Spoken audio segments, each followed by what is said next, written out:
روزے دار کو اللہ کی خاص رحمت نصیب ہوتی. ایک حدیث میں آتا ہے کہ روزے دار کو دو خوشیاں نصیب ہوتی ہیں. ایک خوشی اسے تب ملتی ہے جب وہ روزہ کھولتا ہے، جب سارے دن کی بھوک اور پیاس کاٹنے کے بعد شام کے لمحے ہوتے ہیں اور پھر روزہ منزل تک پہنچتا ہے تو کس مسرت اور خوشی اور سرشاری کے عالم میں روزہ دار ہوتا ہے کہ شکر ہے کہ اتنی لمبی اور اتنی سخت گرمی کے ماحول کی شدت کے باوجود اللہ تعالیٰ نے مجھے روب منزل کیا. تو اس وقت ایک احساس اس کے ساتھ جڑا ہوتا ہے، اور پھر جب وہ ٹھنڈا اور میٹھا مشروب اپنے کام و دہن میں ٹپکاتا ہے اور وہ ٹھنڈا میٹھا مشروب اس کی رگوں کو تر کرتے ہوئے معدے کی طرف بڑھ رہا ہوتا ہے، اس کی زبان بولے نہ بولے دل اللہ کا شکر ادا کر رہا ہوتا ہے، اس کا ایک ایک عضو بدن رب کا شکرانہ ادا کر رہا ہوتا ہے.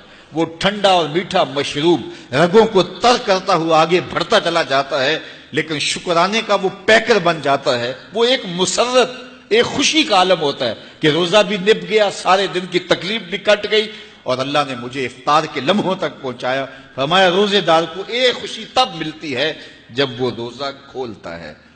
وَفَرْحَةٌ عِنْدَ لِقَاءِ رَبِّهِ، اور دوسری خوشی روزہ دار کو تب ملے گی جب روزے کے صلے میں اللہ اپنا دیدار عطا فرمائے. بنی آدم کے جتنے بھی عمل ہیں 10 سے لے کر 700 گنا تک اس کا ثواب اولاد آدم کو اس کا دیا جاتا ہے. جتنا گڑ ڈالو اتنا ہی میٹھا. تو بعض کو 10 گنا، بعض کو 70 گنا، بعض کو 100 گنا، بعض کو 700 گنا. تو 10 سے لے کر 700 گنا تک بندے کے اعمال کا صلہ دیا جاتا ہے. لیکن میرے حضور نے فرمایا لیکن روزہ جو ہے اللہ فرماتا ہے وہ میرے لیے ہے اور اس کا اجر میں خود عطا کروں. جب وہ خود عطا کرے گا تو کتنا عطا کرے گا. سخی اتنا بڑا ہو تو پھر کیا عطا کرے گا. بلکہ بعض نے اس کو عجزی ہی کی بجائے اجزا پڑھا ہے بصیغہ مجہول کہ روزہ میرے لیے ہے اور اس کی جزا میں خود ہوں. باقی اعمال کی جزا جنت ہے، جنت کی نعمتیں ہیں اور بہت کچھ ہے، لیکن روزے کی جزا میں خود ہوں. اور جس کو وہ خود مل گیا پھر جنت میں مل گئی، جنت والا جو مل گیا پھر جنت بھی مل گئی، جنت کی نعمتیں بھی مل گئیں.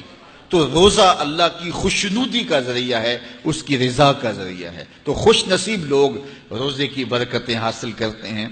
اور ایک روایت میں آتا ہے جب رمضان المبارک کا آغاز ہوتا ہے اللہ اہل ایمان کو، اپنے بندوں کو محبت کی نظر سے دیکھتا ہے، اور اللہ جس کو محبت کی نظر سے دیکھ لے پھر اسے کبھی عذاب نہیں دے گا. اللہ اکبر. تو یہ روزہ دار کے لیے اللہ کی کرم نوازیاں ہیں، اللہ کی رحمتوں کے اجالے ہیں جو اس کے اوپر برستے ہیں. تو میں اور آپ اس ماہ انور کو، اس ماہ نور کو اس طرح سے گزاریں کہ ہمارے اندر کے پاپ دھل جائیں، ہماری غلاظتیں گناہوں کی مٹ جائیں، ہمارا سینہ صاف ہو جائے، ہم اہل ایمان کے لیے کشادہ دل ہو جائیں. ہمیں جو ہے وہ جھوٹ سے، تکبر سے، بخل سے، ریا سے اور دیگر امور بد سے اجتناب کرنے کی عادت پڑ جائے. روزہ جو سکھانا چاہتا ہے ہم وہ اس سے سیکھ لیں اور روزے کی برکات ضبط نفس کی صورت میں ہمیں نصیب ہو جائیں.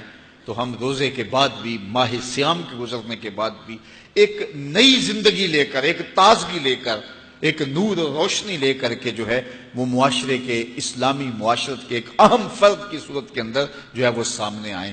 تو اللہ اس ماہ صیام کی برکتیں ہمیں نصیب فرمائے. ہر سال مہینہ آتا ہے، گزر جاتا ہے، ہم پورا مہینہ بھوک کاٹتے ہیں اور پھر وہاں کے وہاں ہی کھڑے رہتے ہیں. تو پھر ہمیں سوچنا چاہیے، لیکن اگر تبدیلی آتی ہے تو پھر شکریہ ادا کرنا چاہیے.